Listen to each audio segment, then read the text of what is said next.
आज हम लोग सल्तनत काल में जितने भी वंश हुए उस वंश के द्वारा क्या क्या शासन, केंद्रीय शासन किया गया, प्रांतीय शासन कैसा था, स्थानीय शासन कैसा था, उसके बारे में थोड़ी सी चर्चा करेंगे। तो सल्तनत काल में पहला वंश जो गुलाम वंश था 1206 में, इल्तुतमिश दिल्ली का शासक बना। इसके पहले कुतुबुद्दीन ऐबक था जो लाहौर में राजधानी बनाया। 1206 से 1526 ईस्वी 320 साल इन्होंने शासन किया। कैसा साल शासन किया? 320 साल।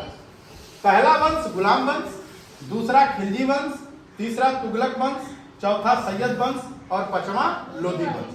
लोधी वंश की समाप्ति 1526 ईस्वी में हुई और वहीं से मुगल वंश की शुरुआत हुई, जिसमें पहला आक्रमणकारी बाबर जो भारत पर आक्रमण किया, इब्राहिम लोधी को हराया। उस शासन काल का वीडियो हम लोगों ने पहले बहुत चर्चा किया है सारे वंशों का। इस सल्तनत काल में जो सुल्तान होता था वो दिल्ली का सुल्तान होता था, सबसे बड़ा सुल्तान होता था। सुल्तान के बाद प्रांत में गवर्नर होता था और प्रांत को उस समय इक्ता कहते थे। इक्ता को देखने वाला इक्तादार होता था और इसी इक्ता को विलायत बोला जाता था और विलायत को देखने वाले को मुफ्ती या वली कहा जाता था। इसी प्रांत में काजी होते थे। काजी का काम होता था न्याय दिलाना, दीवानी में न्याय दिलाना।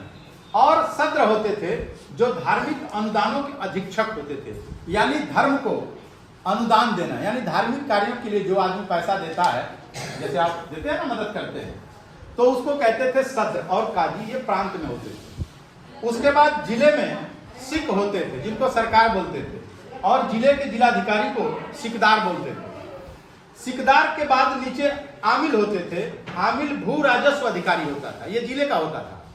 और फतेदार होते थे जो कोषाध्यक्ष होते थे, माल पानी का हिसाब, पैसे का हिसाब वगैरह रखना वगैरह करना।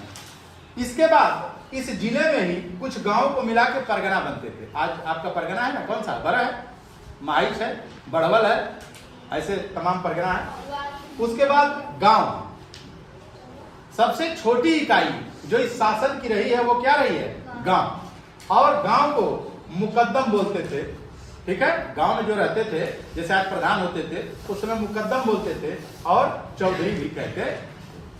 तो ये सल्तनत काल के जो प्रशासन थे, इस प्रशासन को आपके सामने हमने प्रस्तुत किया। आगे इसी सल्तनत काल में कुछ संत हुए, कुछ सूफी संत हुए, जिन्होंने समाज में तमाम सारी बुराइयों को, तमाम सारी